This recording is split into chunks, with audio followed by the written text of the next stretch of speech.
جو ویژن ہے اس کی تھوڑی سی ڈیفینیشن دیکھتے ہیں کہ عام طور پہ ویژن کے کیا مراد ہے. اس سے آپ کوئی چیز آپ کا دیکھنا، آپ کی آئی سائٹ ہے، یا کوئی پکچر جو آپ کی امیجنیشن میں آتا ہے. ویژن میں کوئی آپ کے روحانی تجربات ہوتے ہیں، انکشافات ہوتے ہیں، وہ بھی آپ کے ویژن میں آتے ہیں. اور ایک ایسا خیال، کانسیپٹ یا ایک ایسی آبجیکٹ جو آپ اپنے امیجنیشن میں اس کو لاتے ہیں، تو ایک طرح سے جسے آپ کہتے ہیں کہ بصیرت آپ کو دور دور تک اس معاملے میں کیا نظر آتا ہے. تو بنیادی طور پر زمانے کے امام کیا دیکھ رہے ہیں ان کو ہم جاننے کی کوشش کریں گے. اور یہی وہ چیلنج ہے کہ جو میں چاہ رہا تھا کہ آپ کے ساتھ شیئر کروں، کہ کوئی بھی مرید یہ فرسٹ آف آل دعویٰ کرے کہ وہ آپ کو یہ دکھائے گا کہ امام کیا دیکھ رہے ہیں، تو میرے خیال سے یہ اس کی حماقت ہوگی. کہ کوئی یہ کہنے کا دعویٰ کرے کہ اسے بھی وہی کچھ نظر آ رہا ہے جو زمانے کے امام کو نظر آ رہا ہے، اس لیے وہ آپ کو دکھانا چاہتے ہیں کہ امام زمان کو کیا نظر آ رہا ہے. یا وہ یہ جاننے کی کوشش کرتا ہے کہ امام زمان کو کیا نظر آتا ہے، اس کو وہ بھی دیکھیں، تو یہ بھی ایک خام خیالی ہے، ایک نادانی ہے. تو یہ کسی مرید کے لیے ممکن نہیں ہے کہ جو امام زمان کو نظر آ رہا ہے وہ مرید اسے دیکھے اور آپ کو دکھائے، کیونکہ یہ کوئی میچ نہیں ہے، یہ ہو ہی نہیں سکتا. کیونکہ امام زمان کی ویژن میں اور ایک عام انسان کے ویژن میں زمین و آسمان کا فرق ہوتا ہے. رسول پاک صلی اللہ علیہ وآلہ وسلم نے اس کی بہت ہی اچھی پریکٹیکل مثال ایک دفعہ کر کے بتائی. آپ کو معلوم ہے اپنے ابتدائی نبوت کی ابتدائی سالوں میں جب آپ پیغامات دے رہے تو ایک دفعہ آپ ایک اونچی جگہ پہ چلے گئے، پہاڑی پہ چلے گئے، اور تمام لوگوں کو نیچے جمع کیا اور آپ نے ان سے پوچھا کہ اگر میں تمہیں یہ کہوں کہ اس پہاڑی کے پیچھے سے دشمن کی فوج حملہ کرنے کے لیے تیار ہے تو کیا تم ہماری بات کو مانو گے؟ تب دو ایسے ریزنز تھے کہ جن کی وجہ سے ان کو ریجیکٹ کرنے کا ان کے پاس کوئی چارہ نہیں تھا. ایک تو یہ کہ حضور اس جگہ پہ کھڑے تھے کہ جہاں ان کو اس پہاڑی کے پیچھے بھی نظر آ رہا تھا جو ان لوگوں کو نظر نہیں آ رہا تھا جو کہ اس پہاڑی کے دامن پہ کھڑے تھے. تو اگر ایک شخص ونٹیج پوائنٹ پہ کھڑا ہے، ایک ایسی جگہ پہ کھڑا ہے جہاں اسے اس کا ویژن کافی زیادہ ہے، تو آپ کو اس سے باور کرنا پڑتا ہے. اور دوسری اس سے بھی زیادہ پاورفل ریزن یہ تھی کہ انہوں نے یہ بھی دیکھا کہ ایک ایسا شخص ان سے یہ بات کہہ رہا ہے کہ جن کے بارے میں یہ مشہور ہے اور وہ ٹرائیڈ اینڈ ٹیسٹڈ ہے کہ یہ کبھی جھوٹ نہیں بولتے. تو ایک شخص جو ہمیشہ سچ بول رہا ہے تو ان کی بات کو ماننا، کیونکہ ان کی کریڈیبلٹی ہے. اور دوسرا اس جگہ سے بات کر رہے ہیں کہ جہاں سے انہیں بہت کچھ نظر آ رہا ہے. تو ہم اس جگہ پہ کھڑے ہیں، ہم پہاڑی کے دامن میں، اور ہم پہاڑی کے دامن میں بیٹھ کر یہ کوشش کریں کہ بھئی ٹاور پہ، اونچی جگہ پہ زمانے کے امام جو سب کچھ دیکھ رہے ہیں انہیں ہم بھی دیکھنے کی کوشش کریں، تو یہ ہمارے لیے بہت مشکل ہوگا. کیونکہ زمانے کے امام عقل کل کے مظہر ہے. امام زمان صاحب علم ہے، اور امام اپنا علم لوگوں کی ذہنی استطاعت اور لوگوں کی ذہنی صلاحیت کے مطابق ان کو انفولڈ کرتے رہتے ہیں. لوگوں میں جتنا سمجھنے کی، ماں باپ بھی اپنی اولاد سے بات کرتے ہیں، آپ جانتے ہیں کہ اولاد کی، بچوں کی ذہنی صلاحیت کے مطابق ہی ماں باپ کمیونیکیٹ کرتے ہیں. اور بلکہ اب جو زبان اور جو اشارے بچے سمجھتے ہیں انہی زبان میں ماں باپ ان سے بات کرتے ہیں. ان کے ذہن میں جو عقلی معیار ہے اس معیار پہ ماں باپ اولاد سے بات نہیں کرتے ہیں. ان کو ٹائم لگتا ہے ماں باپ کے ویژن کو دیکھنے اور سمجھنے کا.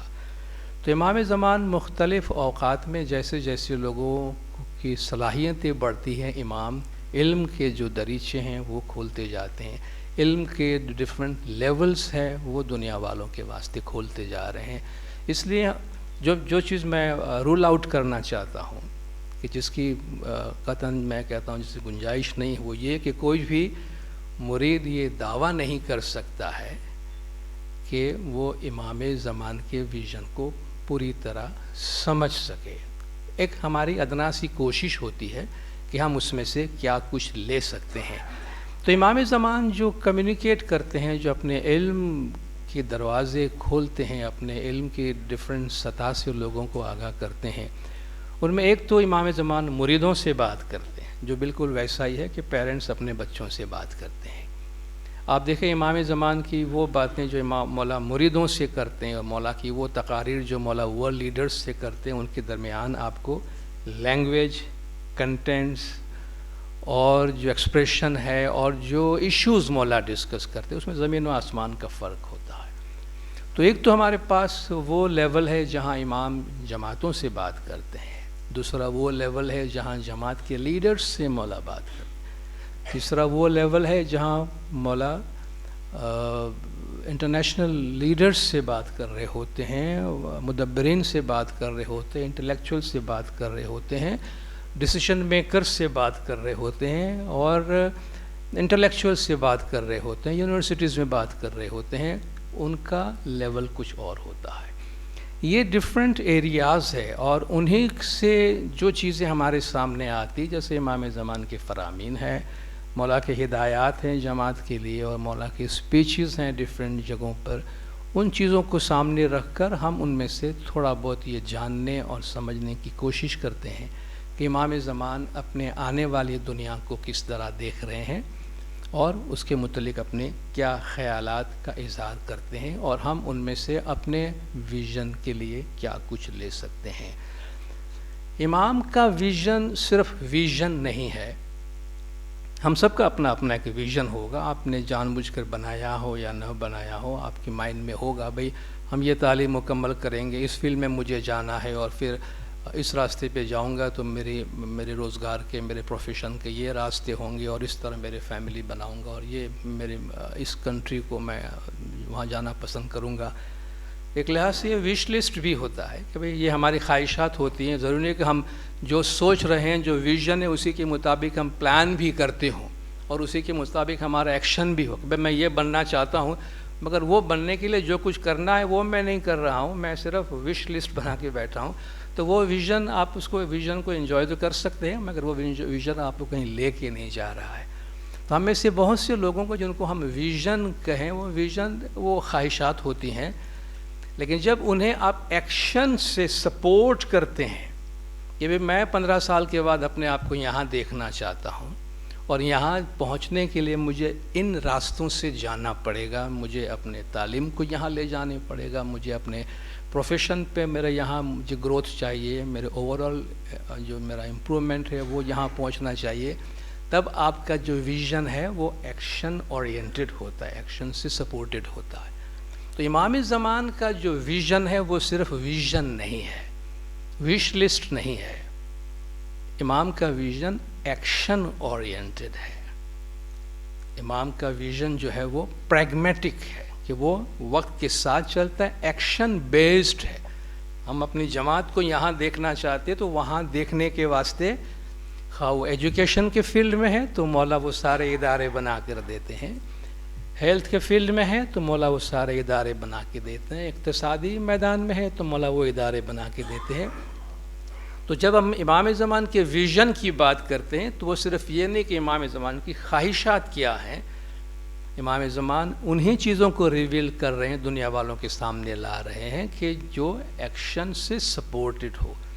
اور جو ورلڈ لیڈرز کو بھی مولا انٹرنیشنل فورم پہ جہاں کہیں بھی مولا اپنے کسی ویژن ان کے ساتھ شیئر کرتے ہیں تو مولا اس کے لیے ایکشن پلان ضرور سجیسٹ کرتے ہیں کہ اس کے لیے کیا کیا جانا چاہیے. اگر آپ ورلڈ پیس کی بات کر رہے ہیں، اگر آپ کسی اور چیز کی بات کرتے ہیں، تو وہ اٹین کرنے کے لیے کیا کیا جانا چاہیے، مولا وہ ہدایات بھی ہمیں دیتے ہیں. تو یہ ایک تعارف کے طور پہ میں بات کرنا چاہ رہا تھا کہ ہم امام کے ویژن کے لیے ہم کن کن سورسز کی طرف دیکھ سکتے ہیں. مگر یہ جسٹ ایک اٹیمپٹ ہے کہ ہم کوشش کرتے ہیں کہ ہم چند ایسے ٹرمز یا ایسے کانسیپٹ کی طرف جا رہے ہیں کہ جن کے ذریعے سے امام زمان کے جو ایکشنز ہیں وہ کمیونٹی کو کہاں لے کر جا رہے ہیں. ممکن ہے شاید ہم نے ہم ایبسولوٹلی ہم ناکام رہے ہوں کہ ہم نے امام کے ویژن کو سمجھا ہی نہیں ہے. ہو سکتا ہے ہم اس میں پارٹلی کامیاب ہوئے ہوں, ہو سکتا ہے کہ ہم اس میں تھوڑے زیادہ کامیاب ہوئے ہوں. ہم نیکسٹ سلائیڈ کی طرف چلتے ہیں. اب اس میں ہم نے صرف 2 سلائیڈز میں آپ کے ساتھ شیئر کروں گا, جس میں کچھ ہم نے میجر کانسیپٹ اینڈ ایریاز ہے جہاں زمانے کے امام کام کر رہے ہیں, اور اس ایریاز کے اندر مولا کیا کام کر رہے ہیں اور کس طرح وہ ہمیں امپیکٹ کر رہی ہے وہ ساری چیزیں. امام زمان کا جو ویژن ہے, سب سے پہلی بات وہ ایک فرد اور ایک معاشرے کا ہولسٹک ڈیولپمنٹ ہے.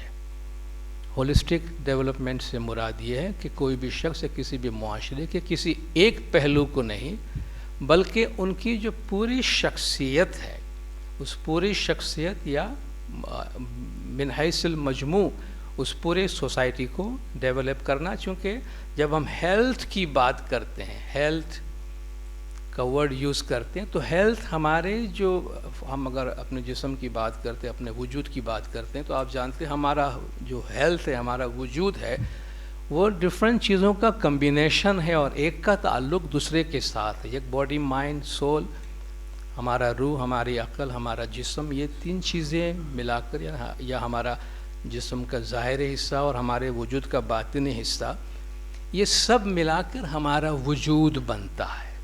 اس لیے آپ دیکھیں جب امام ہمیں گائیڈنس دے رہے ہوتے ہیں, امام جو ایکشنز دے رہے ہوتے ہیں, اس میں مولا نے فرمایا کہ آپ کے جسم کے لیے ورزش, یا آپ کے ہیلتھ کے لیے فرمایا, آپ کی روح کے لیے عبادت, اور آپ کی عقل کے لیے وسیع مطالعہ. ان تینوں چیزوں سے آپ اپنے آپ کو مضبوط کریں. ٹھیک ہے, عبادت ہے جو آپ کی روح کے لیے ضروری ہے, فزیکل ایکسرسائز یعنی آپ کو اپنے جسم کا ہر لحاظ سے خیال رکھنا, آپ کو اپنی روح کا ہر لحاظ سے خیال رکھنا, آپ کی اپنی عقل کو ہر لحاظ سے اس کو ڈیولپ کرنے کی کوشش کرنا. جب یہ تینوں چیزیں ایکولی ڈیولپ ہو رہی ہوتی ہے اور ان تینوں چیزوں کی طرف آپ دھیان دیتے ہیں, تب آپ اپنے آپ کو ہیلدی کہتے ہیں. تو جب ہم ہیلدی لائف اسٹائل کی بات کرتے ہیں, عام طور پر آپ ہیلدی لائف اسٹائل, ہم بھی صبح جلدی اٹھ رہا ہے, ورزش کر رہے ہیں, کھانا پینا ٹھیک ٹھاک کھا رہا ہے, ایکسرسائز کر رہا ہے, بڑا سلم ہے, فٹ ہے. سلم ہے, فٹ ہے, یہ اگر آپ ہو سکتا ہے کہ آپ اس کی باڈی پہ کنسنٹریٹ کر رہے ہیں, مگر وہ شخص ریئلی ہیلدی ہے کہ نہیں, وہ آپ ان کی فزیکل فٹنس, ان کی باڈی کی سائز کو دیکھ کر آپ ججمنٹ نہیں دے سکتے ہیں کہ بندہ وہ عبادت بھی کرتا ہے کہ نہیں. اس کی روح بھی اس کے ساتھ ساتھ, ہم تندرست تو نہیں کہہ سکتے, تن چونکہ باڈی کے ساتھ آتا ہے, ہم اس کو روح درست ہے کہ نہیں آپ کہنا پڑے گا کہ اس کی روح بھی ہیلدی ہے کہ نہیں. ایٹ دا سیم ٹائم وہ عقلی طور پر بھی مضبوط ہے یا نہیں.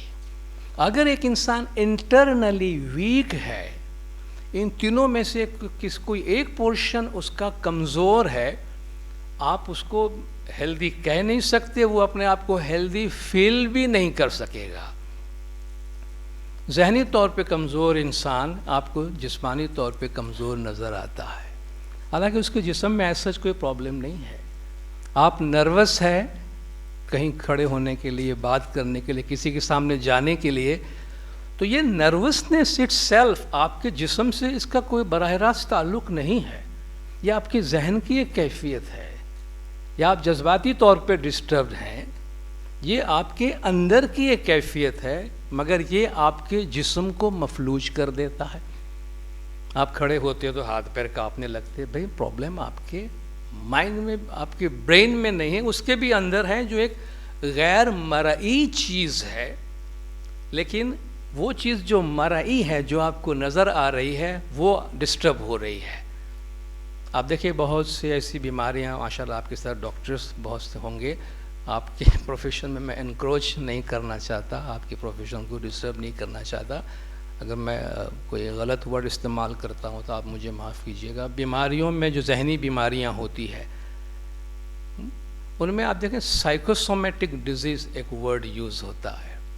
سائیکوسومیٹک ڈیزیز وہ بیماریاں جو آپ کے اندر ہوتی ہے, آپ کے ذہن کو متاثر کرتی ہے, ڈپریشن ہے یا اور ایموشنل ڈسٹربنس ہے، مگر اس کے اثرات آپ کے جسم کو لگتے ہیں. آپ کو نیند نہیں آ رہی، آپ کو بھوک نہیں لگ رہی ہے، کہیں چین نہیں آ رہا ہے، پریشان ہے، انگزائٹی بڑھ گئی، یہ ہو گیا وہ ہو گیا. ان سب کا تعلق آپ کی اندر کی پرسنالٹی سے ہے، مگر یہ آپ کے جسم کو متاثر کرتا ہے. تو ایک بیمار ذہن والا آدمی تندرست نہیں ہو سکتا ہے، اسی طرح ایک بیمار روح والا انسان بھی تندرست نہیں ہو سکتا ہے. تو جب ہم ڈیولپمنٹ کی بات کرتے ہیں، اس لیے آپ دیکھیں امام زمان آپ کو ہر فرمان کے اندر بھی آپ کی دنیا کی تمام تر ہدایات دینے کے باوجود آپ دیکھیں یہ میسج مولا ضرور دیتے ہیں کہ ان تمام چیزوں کے باوجود آپ یہ مت بھولیے گا کہ آپ کی زندگی میں سب سے اہم چیز کون سی ہے. اس میں پھر مولا آپ کی زندگی کی اندرونی چیزوں کی بات کرتے ہیں. آپ کی فیتھ کی پریکٹس، روح کی دائمیت کا دھیان رکھیے، آپ کی ایتھکس، آپ کی اخلاق. ایتھکس اور اخلاق کا آپ کی صحت سے کوئی تعلق نہیں ہے بظاہر، ایتھک اور اخلاق کا شاید بظاہر آپ کی مالی حالت سے کوئی تعلق نہیں، مگر یہ انٹرنل کرنٹ ہے جو ان تمام چیزوں کو صحیح معنی میں حیات بخشتی ہے. تو امام زمان کا جو ڈیولپمنٹ کا انداز ہے وہ یہ ہے کہ امام ایک ہولسٹک اپروچ لیتے ہیں اور کمیونٹی، نیشنز، ان کو ہر لحاظ سے امام زمان تمام جو ریلیونٹ ایریاز ہے وہاں سے مولا ان کو ڈیولپ کرنے کی کوشش کرتے ہیں. نیکسٹ جو بار بار مولا اپنی ہدایات میں جس چیز پر ایمفسائز کرتے ہیں وہ ہماری آئیڈینٹی ہے. کسی بھی شخص کی آئیڈینٹی ہے. آئیڈینٹی کے بغیر آپ کا کوئی گراؤنڈ نہیں ہوتا جس پہ آپ کھڑے رہیں. آئیڈینٹی فلوٹ نہیں ہو سکتی ہے. آپ کی شناخت، آپ کی پہچان، ہماری ہر ایک کی ایک ہسٹوریکل آئیڈینٹی ہے، ہمارے خاندان کی پہچان ہے، ہمارے ایک ٹرائبل پہچان ہے، ہمارے لسانی آئیڈینٹی ہے، ہمارے ایک جغرافیائی آئیڈینٹی ہے، علاقائی مختلف قسم کی ہماری آئیڈینٹی ہے. اور یہ آئیڈینٹی ہماری ایک لحاظ سے پرماننٹ آئیڈینٹی ہوتی ہے اور وہ ہمیں جڑے رکھتی ہے ہماری بنیاد کے ساتھ، اور اس کی رسپیکٹ کی جانی چاہیے اور اس کی ہر انسان کو اس پہ فخر بھی کرنا چاہیے، کیونکہ وہ ایک ایسی چیز ہے جو بائی نیچر آپ کے پاس ہے اور پوری تاریخ کے دوران وہ آپ کے ساتھ رہی ہے. تو آئیڈینٹی کو ایکسیپٹ کرنا، آئیڈینٹی کا احترام کرنا، آئیڈینٹی کا فروغ کرنا اور ہر ایک کو اپنے آئیڈینٹی پر فخر محسوس کرنا یہ بہت ضروری ہے. امام زمان اس کی ہمیں انکریجمنٹ کراتے ہیں. اس آئیڈینٹی کے ساتھ زمانے کے امام ہماری انڈیویجول اور علاقائی آئیڈینٹی کے ساتھ ساتھ پوری جماعت کو مولا ایک آئیڈینٹی دے رہے ہیں جو مولا فرماتے ہیں کہ آنے والے سالوں میں ہم اس کو اسٹرینتھن کریں گے. اور ایک بہت ہی اسٹرانگ میسج ہے ان لوگوں کے لیے کہ جو ہم آگے بھی چل کے اس پہ بات کریں گے کہ ہم پریشر کے تحت زندگی گزار رہے ہیں. ہمارے مذہب کی پریکٹس کے حوالے سے، ہماری مذہبی آئیڈینٹی کے لحاظ سے اتنا شور و غوغا ہے کہ اس میں ہماری دبی آواز کوئی اس وقت سننے کو تیار نہیں ہے. تو اس میں ہمیں بعض اوقات ہمارے نوجوان متاثر ہوتے ہیں، چونکہ ظاہر ہے جب اتنا شور ہو رہا ہے باہر تو اس کی وجہ سے دباؤ کے تحت آنا ایک نیچرل سی چیز ہے. مگر یاد رکھیے ان تمام تر چیزوں کے باوجود زمانے کے امام ہمیں اپنی جو مذہبی شناخت اور ہمارے جو آئیڈینٹی ہے مولا فرماتے اسے ہمیں مضبوط سے مضبوط تر کرنا ہوگا. ہم دنیا کے کسی بھی علاقے سے تعلق رکھتے ہیں، کوئی بھی زبان ہے، کوئی بھی ٹریڈیشن ہے، کوئی بھی ملک ہے، شیعہ، امامی، اسماعیلی آئیڈینٹی، یعنی آپ صرف بحیثیت مسلم نہیں مگر مولا فرماتے ہیں مسلمانوں کا بھی ایک بہترین چہرہ دنیا والوں کو دکھانے کے لیے ہمیں اسلام کا جو بیسٹ ہے شیعہ امام اسماعیلی آئیڈینٹی کے ذریعے سے ہمیں دنیا کے سامنے اس کو لانا ہے. تو ہمیں ہمارے اس آئیڈینٹی پہ فخر ہونا چاہیے اور جب بھی اپنے مذہب کی پریکٹس کے حوالے سے ہمارے سامنے سوال آئے ہم اس آئیڈینٹی سے ان کو حل کرنے کی کوشش کریں، بجائے کہ ہم اپنی آئیڈینٹی کو ڈائلیوٹ کرنے کی کوشش کریں یا اپنے آئیڈینٹی پہ کسی بھی طرح ہم کمپرومائز کرنے کی کوشش کریں۔ اور اسی کے ساتھ ساتھ ہماری ایتھک کو بھی مولانا نے اپنی آئیڈینٹی کے ساتھ ریلیٹ کیا ہے کہ ہماری آئیڈینٹی صرف برائے نام نہ ہو کہ شیعہ امام اسماعیلی لوگ ہیں، بلکہ ہمارا اخلاق بھی ہماری آئیڈینٹی ہو،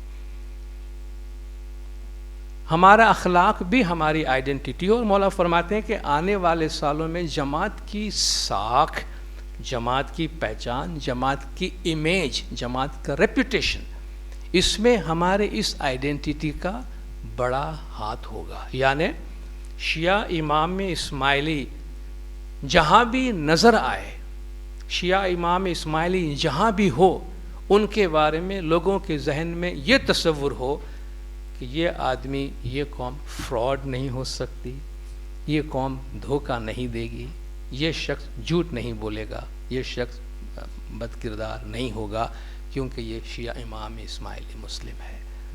تو ہمارے تاریخی آئیڈینٹی کے ساتھ مولا فرماتے ہماری ایتھیکل آئیڈینٹی جو ہے وہ بھی بہت اہم ہے، اور یہ ساکھ کس طرح ہمارے لیے گلوبل لیول پہ بہت امپورٹنٹ ہے۔ مولانا نے موبلٹی کا جو تصور ہمیں دیا ہے، اس موبلٹی میں بھی مولانا نے اس کو لنک کیا ہے کہ جس کے لیے ہم آگے چل کے بات کریں گے۔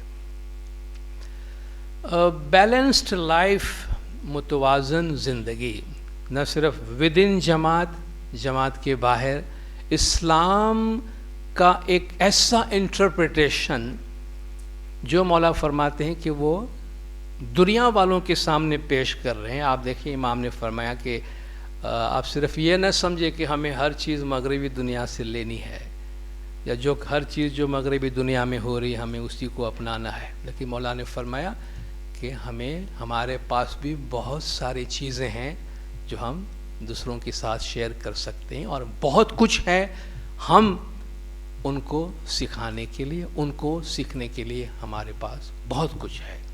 اور اس میں مولا فرماتے ایک چیز اسلام کا وہ امیج، اسلام کی وہ تشریح ہے جو عام طور پہ دوسرے مسلمانوں کے پاس نہیں پائی جاتی، وہ ہے اسلام میں بیلنسڈ لائف کا تصور۔ آج دنیا والوں کے سامنے اسلام کے بہت سے ماڈلز ہیں، آپ اخبارات پڑھتے ہیں، آپ میڈیا دیکھتے ہیں، دنیا میں جو کچھ بھی ہو رہا ہے، ہم یہ جو ہے ہاں یہ بھی مسلمان ہے، اچھا یہ کر ہاں یہ بھی مسلمان ہے، یہ بات جو کہہ رہا ہے یہ جی مسلمان ہے، یہ جو کہہ رہا ہے یہ بھی مسلمان ہے۔ اور آپ دیکھیں اتنے ساری تشریحات کے باوجود کون سا ایسا ماڈل آج اسلام کا ہے جو گلوبلی لیول پر ایکسیپٹیبل ہو؟ مشکل ہے۔ ٹیبل پہ غیروں کے سامنے رکھنے کے لیے آپ کو 10 دفعہ سوچنا پڑے گا کہ یار اسلام کا یہ امیج، اسلام کی یہ تشریح ایکسیپٹیبل ہوگی گلوبل لیول پر؟ آج ہر چیز گلوبل لیول پہ ہوتی ہے، لیکن امام زمان کا یہ concept of a balanced life, جس میں آپ اپنے مذہب پہ عمل کرتے ہوئے آپ دنیا کی ہر جائز سہولتوں کا فائدہ اٹھا سکیں، یہ واحد انٹرپریٹیشن ہے جو آپ انٹرنیشنل ٹیبل پہ جا کے رکھ سکتے ہیں، اور یہ قابل قبول ہوگا غیروں کے واسطے بھی۔ کیا دس از some thing we can take, کہ اسلام کا یہ امیج ہمیں اچھا نظر آتا ہے جو ہمارے ساتھ کم سے کم یہ تصادم میں ہے۔ اس کو مولا پروموٹ کر رہے ہیں ود ان جماعت اور باہر بھی ایز امیج آف اسلام، اور یہ دین اسلام کی بنیادی تعلیمات میں سے ہے۔ آپ اچھی طرح جانتے ہیں قرآن شریف میں کئی ایسی آیات ہیں، بڑی پاپولر دعا آپ مانگتے رہتے ہیں، ربنا آتنا فی الدنیا حسنۃ وفی الآخرۃ حسنۃ وقنا عذاب النار۔ آپ دیکھیں سیدھی سی بات کہ اے اللہ دنیا میں جو بہترین ہے وہ ہمیں عطا کر، اور آخرت میں جو بہترین ہے وہ ہمیں عطا کر، دونوں سے ایکولی رابطہ رکھا گیا ہے۔ وابتغی فیما آتاک اللہ الدار الآخرۃ ولا تنسا نصیبک من الدنیا۔ رسول پاک صلی اللہ علیہ وآلہ وسلم کو ارشاد ہے وابتغی فیما آتاک اللہ الدار الآخرۃ، اللہ نے آخرت میں تیرے لیے جو کچھ رکھا ہے اس کو حاصل کرنے کی کوشش کر. ولا تنسا نصیبک من الدنیا، دنیا میں جو تیرے شیئر ہے، دنیا میں جو تیرا حصہ ہے اس کو بھی بھولنا نہیں، اس کو بھی نہیں چھوڑنا. وَأَسْبَغَ عَلَيْكُمْ نِعْمَهُ ظَاهِرَةً وَبَاطِنَةً، اس نے اپنی ظاہری نعمتیں بھی تم پہ پوری کر دی ہے، اس نے اپنی باطنی نعمتیں بھی تم پہ پوری کر دی ہے. قُلْ مَنْ حَرَّمَ زِنَةَ اللَّهِ الَّتِي أَخْرَجَ لِعِبَادِهِ وَالطَّيِّبَاتِ مِنَ الرِّزْقِ. بعض اوقات ایسا لگتا ہے کہ بھئی اسلام میں لوگ حرام کی فہرست زیادہ ہے حلال کے مقابلے میں، کہ آپ کسی بھی چیز کو ہاتھ لگانے جائے تو یار یہ لے سکتے ہیں کہ نہیں لے سکتے ہیں. یعنی ایسا کبھی ایسا لگتا ہے کہ شاید مسکرانا بھی حلال ہے کہ نہیں حلال ہے، کوئی اچھا کپڑا پہننا بھی حلال ہے کہ نہیں، بال سنواروں کہ نہ سنواروں حلال ہے کہ نہیں حرام ہے. بعض اوقات حرام کی فہرست اتنی لمبی ہو جاتی ہے، اور وہ تشریحات کی وجہ سے. اللہ ایک چیز حرام کرتا ہے، ہم اس کے پیری فیری میں 50 میل تک ساری چیز حرام کر ڈالتے ہیں. کہ اللہ نے فرمایا اس چیز کو ہاتھ نہیں لگاؤ، ہم نے اس چیز کو دیکھنا بھی حرام کر دیا، اس کا نام سننا بھی حرام کر دیا.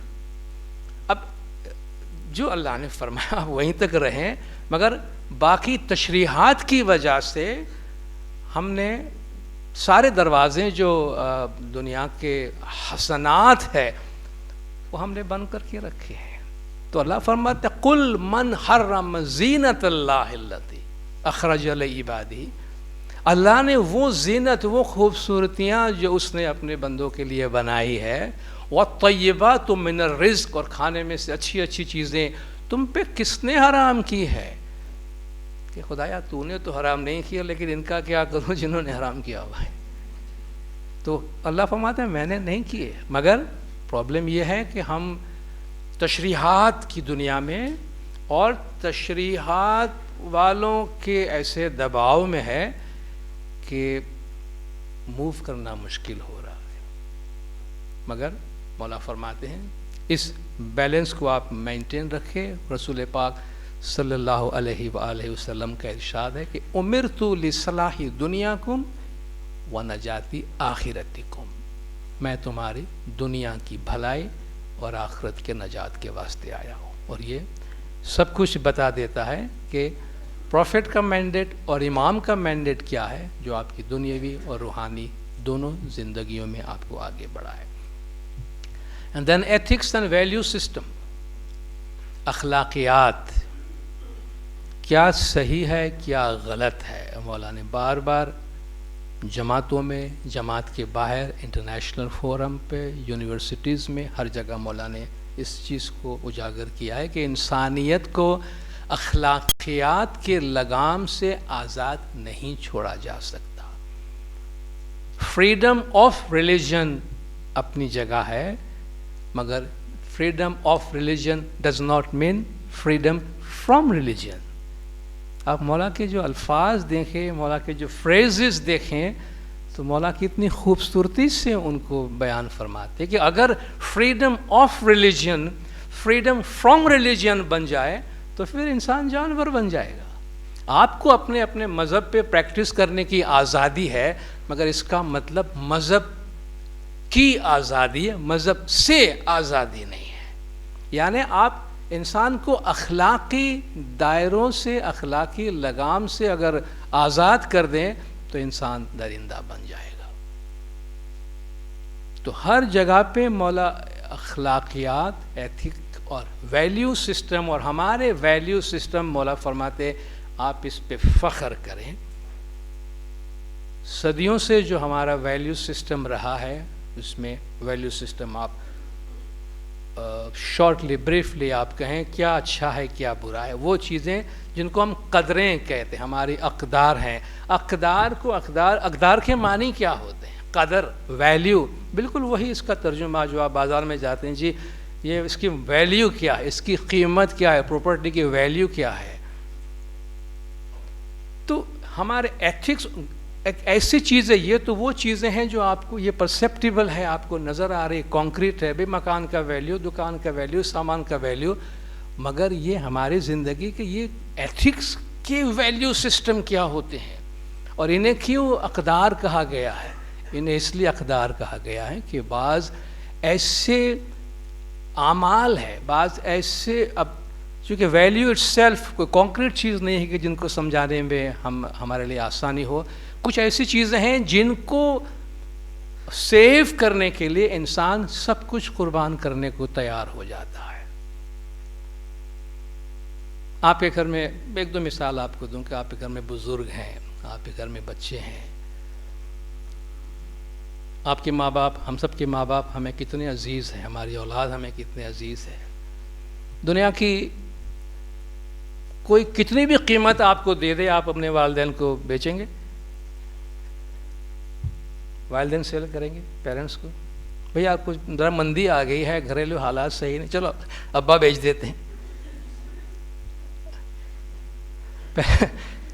پہلی بات تو ابا بیچیں گے نہیں آپ، اور بیچنے بھی جائیں گے تو ابا خریدے گا نہیں کوئی آپ، ٹھیک ہے؟ ہماری جان سے بھی زیادہ عزیز ہمارے ابا جان، ہماری امی جان، کوئی قیمت دینے کو تیار نہیں۔ آپ کسی بینک میں جو میرے بچے کو رکھیے، یہ جان سے بھی عزیز ہے، دنیا میں کوئی 10 کروڑ روپیہ مجھے دے، میں اپنا بچہ کسی کو نہیں دوں گا۔ مجھے 20 لاکھ کی لون چاہیے، میرے بیٹے کو رکھو۔ آپ 20 لاکھ کا سونا لے کے جائیں گے تو بینک والا آپ کو لون دے دے گا۔ آپ کے کروڑوں روپے سے بھی زیادہ ویلیویبل آپ کے بچے کو بینک میں لے کے جاؤ، بولے بھائی اس کو مینٹین کون کرے گا ہمارے پاس، اور اس پر ہم کیا دے سکتے؟ کچھ بھی نہیں دے سکتے۔ ارے یہ میرا بچہ کروڑوں کا ہے، میرے نزدیک کروڑوں سے زیادہ قیمتی بھی، آپ کے نزدیک کروڑوں سے زیادہ قیمتی، ہمارے واسطے لائبلٹی اور کچھ بھی نہیں ہے، تو ہم اس کے لیے آپ کو کچھ بھی نہیں دے سکتے ہیں۔ آپ دیکھیں ویلیوز کسے کہتے ہیں؟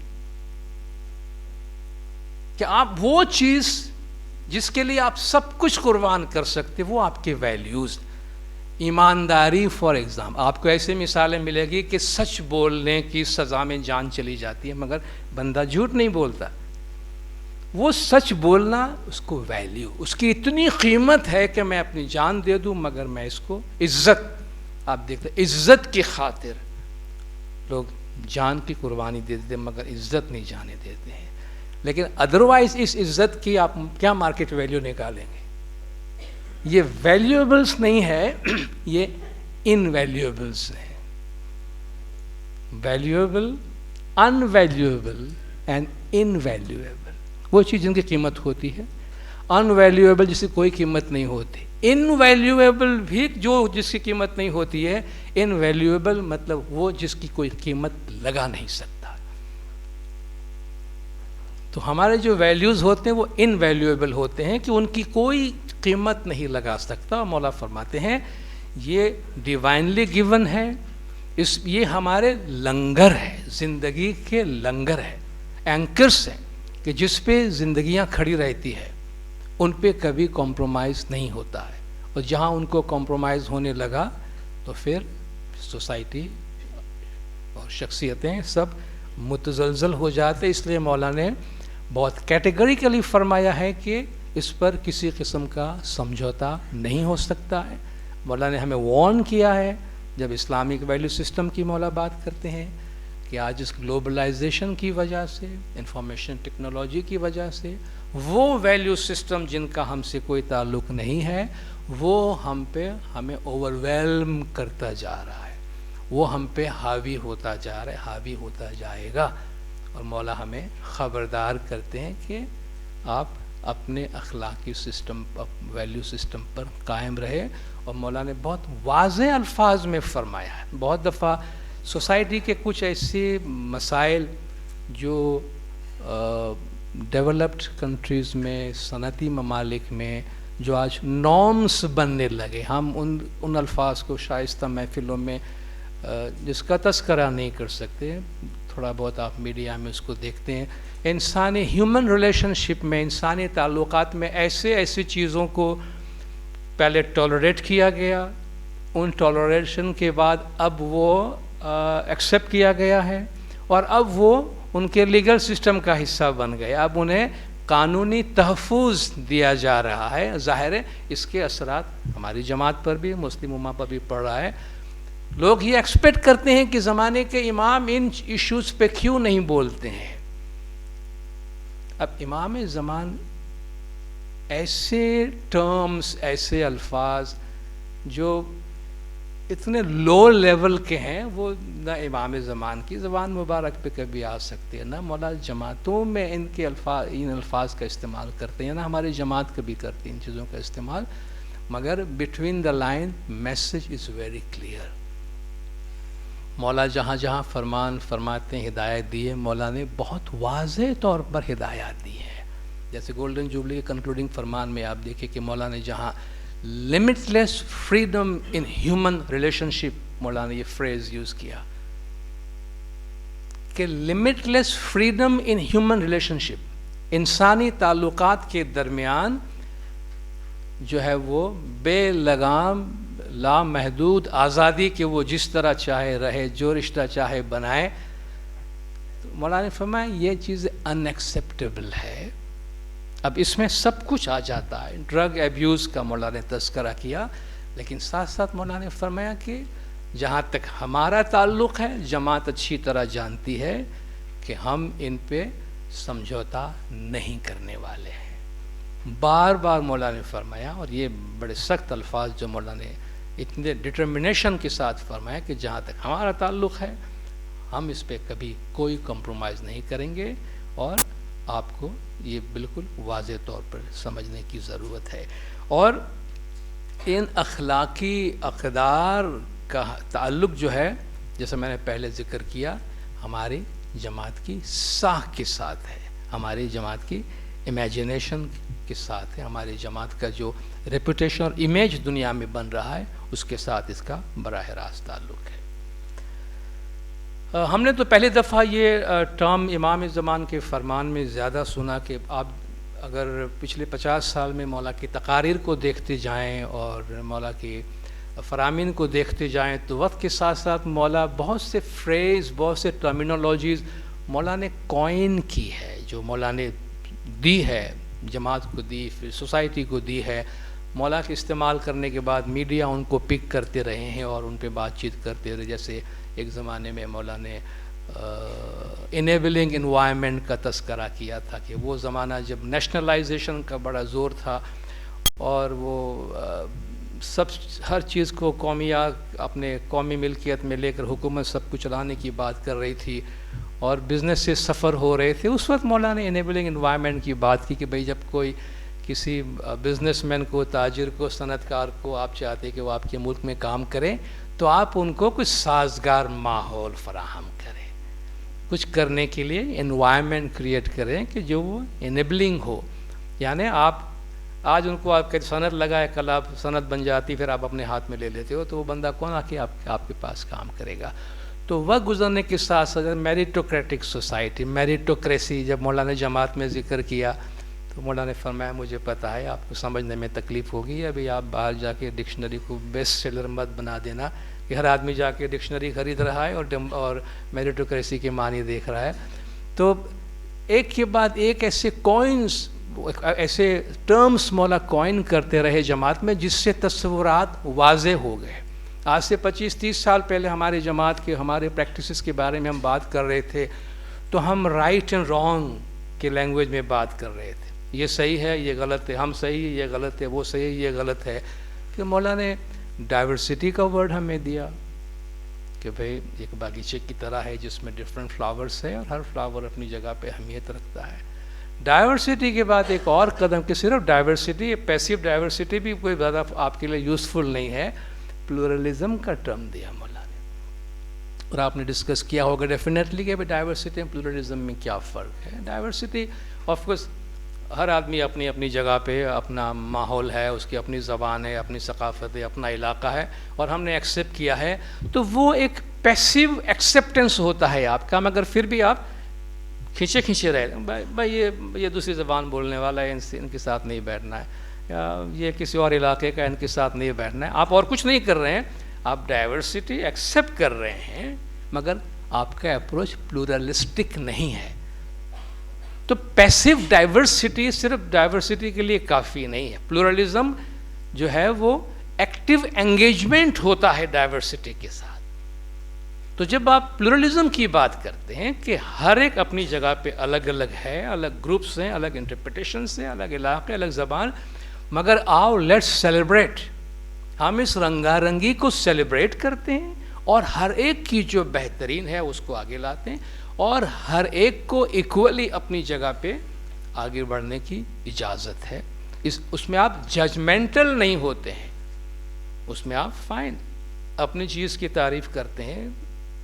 پچھلے زمانے میں پچھلے امام نے وائزن کو ایک فارمولہ ایک دفعہ دیا تھا کہ دیکھو آپ جب جماعت میں بات کرو, یہ کمپیریزن کی یہ طریقہ وہ طریقہ, تو مولانا نے فرمایا دیکھو جب کسی سے بات کرو, کسی اور مذہب کی بات کرو, ان سے کہو دیکھو مال شما خوب است, مال شما خوب است, تمہارا مال اچھا ہے, مال من بہتر است عالی است, میرا مال اچھا ہے, زیادہ اچھا ہے, اس میں تو کوئی حرج نہیں ہے. ٹھیک ہے, آپ سب کو ایکسیپٹ ہے, تمہارا ہے اپنی جگہ پر, لیکن ہر آدمی ظاہر ہے وہ پرائڈ محسوس کرتا ہے جو کچھ اس کے پاس ہے, لیکن آپ اس اپنے مال کو اچھا کہنے کے لیے کسی کے مال کو برا نہیں کہتے ہیں. ٹھیک ہے, میں اپنے پوائنٹ پہ قائم ہوں, مگر ایٹ دا سیم ٹائم میرے رائے سے ڈفر کرنے کا آپ کا جو حق ہے اس کو بھی میں اتنی شدت سے ڈیفینڈ کر رہا ہوں جتنی شدت سے میں اپنی آزادی کو ڈیفینڈ کر رہا ہوں. تو جب پلورلزم کے کانسیپٹ پہ جب آپ بات کرتے ہیں تو آپ کو اپنے مذہب کو سمجھنے میں, اپنے مذہب کو ریلیٹ کرنے میں, اپنے مذہب کو ایکسپلین کرنے میں بہت آسانی ہوتی ہے, کیونکہ کافی عرصے تک ہم سچ جھوٹ, right and wrong, black and white کے اس میں رہتے ہیں. بھئی ایک ہی صحیح ہو سکتا ہے, باقی سب غلط ہے, تو اس میں گنجائش بہت کم رہ جاتی ہے. لیکن جب آپ یہ کہتے ہیں سب صحیح ہو سکتے ہیں اپنی جگہ پہ, تو آپ سب کو سیلیبریٹ کرتے ہیں. اور پلورلزم یہ ہے کہ ہر ایک اپنی اپنی جگہ پر اپنے سلیکٹ کیے ہوئے انٹرپریٹیشن, اپنے مرضی کے مطابق جو راستہ انہیں ملا ہے ان کے مطابق وہ چل رہے ہیں. ہمیں اس میں کسی کو برا کہنے کی ضرورت نہیں ہے. جس طرح بہت سی تشریحات ہیں, ہم اس میں اکیلے نہیں ہیں, ہماری بھی اپنی تشریح ہے, اور اس سے وہ گروپ جو ولنریبل ہوتے ہیں, جو انڈر پریشر ہوتے ہیں, آپ جانتے ہیں آج کل ہماری جماعت, ہمارے نوجوان کتنے زیادہ پریشر میں ہے, اور وہ پریشر کی وجہ یہ ہے کہ وہ ابھی تک رائٹ اینڈ رانگ کی بنیاد پہ سوچ رہے ہیں, کیونکہ ان کے ذہن میں ایک بات ڈالی جا رہی ہے اس کے سوا سب غلط, سب غلط, سب غلط, سب غلط. کیونکہ ایک خاص تشریح, دین اسلام کی ایک خاص تشریح جس کے پیچھے بہت پیسہ ہے, جس کے پاس بہت پیسہ ہے, بہت انفلوئنس ہے, ساری دنیا کو متاثر کر رہا ہے, اور وہ ایک خاص مائنڈ سیٹ کے ساتھ چل رہا ہے کہ بھئی اس کے علاوہ اس جو ہمارا ٹنل ویژن ہے, اس ٹنل کے باہر جو کچھ بھی ہے سب غلط, سب برا ہے. تو یہ لوگوں کے ذہنوں کو متاثر کرتا ہے. جب پلورلزم کے تھاٹ کو آپ آگے بڑھاتے ہیں کہ بھئی تھرو آؤٹ ہسٹری اسلام میں پلورلزم رہی ہے, سوسائٹی میں پلورلزم رہی ہے, اور حضرت امام نے ورلڈ پیس کے ساتھ پلورلزم کی پریکٹس کو کنڈیشن کیا ہوا ہے. دنیا میں عالمی امن کی ضمانت صرف اور صرف پلورلزم کو فالو کرنے کی وجہ سے ممکن ہے. اگر وہ نہیں فالو کیا گیا تو آج سروائیول بہت مشکل ہے. جو کچھ آپ کو آس پاس نظر آ رہا ہے, جو کچھ آپ کو ہمارے ملک میں نظر آ رہا ہے, جو کچھ آپ کو مسلم امہ میں نظر آ رہا ہے, جو کچھ آپ کو مسلم امہ کے باہر جہاں بھی کانفلکٹ تصادم نظر آ رہا ہے, اس کے پیچھے ایک ہی وجہ ہے, عدم برداشت. سامنے والے کو آپ ایکسیپٹ نہیں کر رہے ہیں. اور آپ سوچئے کہ ہر شخص, ہر گروپ اگر یہ کہے کہ دوسرا اس کے لیے قابل قبول نہیں ہے اور وہ واجب القتل ہے, تو اس زمین پر کون بچے گا؟ کوئی نہیں بچے گا. اس لیے پلورلزم یہ ایک جو کہتے ہیں کہ واحد حل ہے اس کانسیپٹ کو ایکسیپٹ کرنا اور اس کے مطابق زندگی گزارنا, کہ آپ ہر ایک کو ان کی اپنی اپنی جگہ پہ ان کی تشریحات کو ایکسیپٹ کریں, رسپیکٹ کریں, آپ اپنی تشریح پر قائم رہے. اسی کے ساتھ ساتھ امام زمان نے ایک کاسموپولیٹن ایتھک، آپ نے کاسموپولیٹن سٹی کا نام سنا ہے، جیسے کراچی ایک کاسموپولیٹن سٹی ہے، ممبئی ایک کاسموپولیٹن سٹی ہے، جہاں بھات بھات کے لوگ ہیں، طرح طرح کے لوگ ہیں، ہر زبان بولنے والے، ہر علاقے سے، ہر پیشے سے، ہر بزنس سے، ہر قسم کے لوگ ہیں، ہر مذہب سے تعلق رکھنے والے. یہ کاسموپولیٹن سٹی ہے جہاں سب لوگ موجود ہیں. مولا اس میں کاسموپولیٹن ایتھک کا اضافہ کرتے ہیں کہ کاسموپولیٹن سٹی، کاسموپولیٹن سوسائٹی، لیکن اس میں سب گروپ اپنا اپنا چل رہے، اپنے اپنے الگ ہے، تو اگین وہاں پلورلزم نہیں ہے. کاسموپولیٹن ایتھک میں bring the best of everything. جو جس بیک گراؤنڈ سے بھی ہے، جس مذہب سے بھی ہے، جس اخلاقی ضابطے سے بھی ہے، دنیا کا کوئی بھی اخلاقی ضابطہ بری تعلیم تو نہیں دیتا ہے، ان کا اپنا انٹرپریٹیشن ہوتا ہے. تو ہر اخلاقی تعلیم کی جو بہترین چیز ہیں ان کو آپ سامنے لائیے اور ان کے مطابق آپ زندگی گزاریے، تو وہ ایک کاسموپولیٹن ایتھیکل ورلڈ میں آپ رہتے ہیں. ایک دو اور باتیں پیش کر کے میں الوائس مدد کے حوالے کروں گا تاکہ اس کا دوسرا سیگمنٹ آپ کے سامنے پیش کیا جائے. سول سوسائٹی پہ مولانا حاضر امام بہت زور دے رہے ہیں. سول سوسائٹی آپ نے اس پہ ضرور بات چیت کی ہوگی. یہ نان گورنمنٹل جتنے بھی ادارے ہیں، سول سوسائٹی میں ہزاروں چیزیں آتی ہیں، آپ کی ہاسپٹل سے لے کر آپ کے وکلاء، آپ کے تاجر، آپ کے پروفیشنلز، آپ کے ایجوکیشن انسٹیٹیوشنز. جہاں حکومت ناکام ہوتی ہے، اور دنیا کی کوئی بھی حکومت شاید آپ کو ایسی ملے جو ان کے شہریوں کی تمام جو مسائل ہیں ان کو حل کر سکے یا ان کی تمام ضروریات کو پوری کر سکے. اس لیے سول سوسائٹیز کی ضرورت رہتی ہے، اور ہیلدی سول سوسائٹی کے لیے بہت ضروری ہے، خاص طور پر تیسری دنیا میں، وہاں جہاں حکومت ناکام رہتی ہے. اور حکومت ناکام یا ناکام حکومت کیا ہوتی ہے، اس کے لیے مجھے آپ کو کچھ کہنے کی ضرورت نہیں ہے، آپ خود اپنی نظروں سے دیکھ سکتے ہیں اور دیکھ رہے ہیں کہ ناکام حکومت کس کو کہتے ہیں. مگر جہاں ناکام حکومت and civil society naan existent, جب حکومت نااہل ہوتی ہے تو سول سوسائٹی کو پکڑ کے رکھتی ہے اور ڈیولپمنٹ کو جاری رکھتی ہے. آپ کو ایسے ممالک ملیں گے یورپ میں جہاں ہر 3 مہینے 4 مہینے 6 مہینے میں حکومت بدلتی ہے، مگر ان کی حکومت بدلنے سے ان کا جو انتظامیہ ہے اس پہ کوئی اثر نہیں پڑتا. وہ ان کے انسٹیٹیوشنز اسٹرانگ ہیں، وہ اپنا کام کیے جا رہے ہیں، پارلیمنٹ بدل رہے، لوگ آ رہے ہیں جا رہے ہیں، مگر سول سوسائٹی انسٹیٹیوشنز انٹیکٹ رہتی ہے، تو وہ سوسائٹی پروگریس کر رہی ہوتی. ہمارے پاس سول سوسائٹی آلموسٹ ڈیڈ ہے، نان ایگزسٹنٹ ہے، وہ برداشت نہیں کیا جا رہا ہے. تو اگر سول سوسائٹی ہمارے پاس ہیلدی نہ ہو اور حکومتوں کا یہ حال رہا تو پھر اس وقت ہم انحطاط جسے آپ کہتے ہیں کہ ہم گرتے جا رہے ہیں. اس وقت جو ہم ایک فری فال ہے ہمارے اس علاقے کا اور ہمارے اس ملک کا، کہ فری فال ابھی تو ہے، اب کہاں جا کے رکتے ہیں وہ خدائی بہتر جانتا ہے، مگر اس وقت تو ہم ایک فری فال میں ہیں. اب اس کو اریسٹ کرنا، اس کو پکڑنا، روکنا بہت ضروری ہے، اور اس میں سول سوسائٹی کا بہت اہم کردار ہے، اور زمانے کے امام جو ہے اس میں اس پر بہت زیادہ وقت صرف کرتے ہیں. اور حال ہی میں امام زمان نے امیج آف اسلام پر ٹھیک ٹھاک اپنے فرمان میں اور دنیا کی دوسری جگہوں پر اپنی تقاریر میں اس کو ریز کیا ہے. امیج آف اسلام میں کہتے ہیں کچھ تو ہم نے بگاڑا اور کچھ دوسروں کو موقع دیا کہ ہماری بگڑی ہوئی صورت کو دنیا والوں کو دکھا دیں.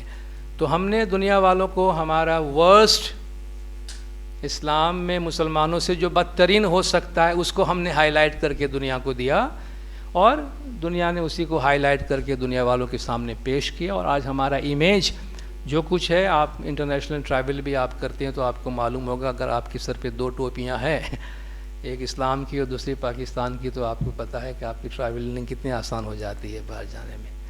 تو آپ سوچئے یہ جو ایک امیج ہمارا بنا ہوا ہے وہ بہت برے سے برا ہوتا جا رہا ہے ہمارے لیے. اور حاضر امام نے اس دفعہ اکثر مولا امید کی بات کرتے، امید کہ مولا کبھی نہیں چھوڑتے ہیں، مگر ریسنٹلی مولا یہ فرماتے رہے کہ I am really word about Muslim world. کہ مجھے واقعی بہت زیادہ فکر ہو رہی ہے جو کچھ کہ اسلامی دنیا میں ہو رہا ہے. ایک فریگمنٹیشن آف سوسائٹی. بالکل مولانا نے سینٹریفیگل فورسز کا ورڈ یوز کیا کہ اندر سے ایسی قوتیں ہیں جو مرکز گریز ہے، جو اس کو مرکز سے دور لے جا رہی ہے. اس لیے حضرت امام جماعت سے فرماتے ہیں، مسلمانوں سے فرماتے ہیں کہ اسلام کا جو بیسٹ ہے وہ دنیا والوں کے سامنے لائیے. Bring the best of Islam, let them see the best of you. حضرت امام جو کام کر رہے ہیں، دنیا والوں کو جو کچھ دے رہے ہیں، وہ اسلام کا بیسٹ دے رہے ہیں، جو کمپیشن کی بنیاد پر ہے، سروس کی بنیاد پر ہے، ہیومن ڈیولپمنٹ کی بنیاد پر. ابھی ٹورنٹو میں اسماعیلی سینٹر بننے کے بعد وہاں کے ایک اخبار میں ایک یہودی ربائی نے ایک آرٹیکل لکھا ہے، اور اس نے امام زمان کے ان ایکشنز کو، امام کے پروگرام کی بڑی تعریف کی ہے. اور اس نے بھی یہ جملہ لکھا ہے کہ مسلم اور ویسٹرن ورلڈ کو چاہیے کہ they should look at the best of each other, not at the worst of each other. کہ ان دونوں کی جو بہترین ہیں ان کو دیکھنے کی کوشش کرے، نہ کہ دونوں کی بدترین کو دیکھنے کی کوشش کرے. مسئلہ یہ ہے کہ میڈیا دونوں ایک دوسرے کی بدترین کو دکھانے کی کوشش کر رہے ہیں. حضرت امام اس کی جو خوبصورت ترین چیز ہے اس کو دنیا والوں کے سامنے لانے کی کوشش کر رہے ہیں. یہ چند چیزیں تھی. آئی تھنک لاسٹ میں موبیلٹی کا تذکرہ کر لوں، جس کے ساتھ مولانا نے میں نے عرض کیا تھا کہ اخلاقیات کو ریلیٹ کیا ہے. مولانا ریسنٹلی پچھلے 2 سالوں کے فرامین میں اس چیز کو اجاگر کیا ہے کہ ہماری جماعت کی موبیلٹی بڑھے گی. موبیلٹی سے معنی ہے کہ آپ کا موومنٹ، نقل مکانی ہونا. شاید آپ ایک ملک میں نہیں، کئی ملکوں میں رہیں، یا بار بار اپنا ملک یا کئی دفعہ اپنا ملک تبدیل کریں. تو یہ مولا فرماتے ہیں آنے والے سالوں میں یہ ریگولر ہوتا جائے گا، پہلے سے زیادہ ہوگا کہ آپ کی موبیلٹی بڑھے گی، آپ ایک جگہ سے دوسری جگہ ٹریول زیادہ کریں گے. ایسے میں مولا فرماتے ہیں کہ اس موبیلٹی میں 2 چیزیں آپ کے ساتھ ہونی چاہیے. ایک آپ کا بیسٹ ایجوکیشن، اور ایک انگریزی زبان پہ آپ کا قابو ہو. یہ 2 چیزیں اگر آپ کے سامنے ہیں تو آپ دنیا میں کہیں بھی موو ہو سکتے ہیں. اور اگر آپ کے پاس شیعہ امام اسماعیلی ایتھک پہ آپ عمل کرتے ہیں تو یہ ساکھ، یہ ریپوٹیشن، یہ امیج آپ کے ساتھ ہوگا. مولا فرماتے ہیں آپ اپنے آپ کو ایسے بنائیں کہ کسی بھی دروازے سے آپ گزریں تو لوگ آپ کو ویلکم کہیں کہ آئیے، کوئی آپ کو روکے نہیں، چونکہ پتہ ہے کہ یہ شیعہ امام اسماعیلی مسلم ہے اور یہ ایک بااخلاق انسان ہے. ایک سلائیڈ اور ہے مگر میں یہاں سٹاپ کرتا ہوں. میں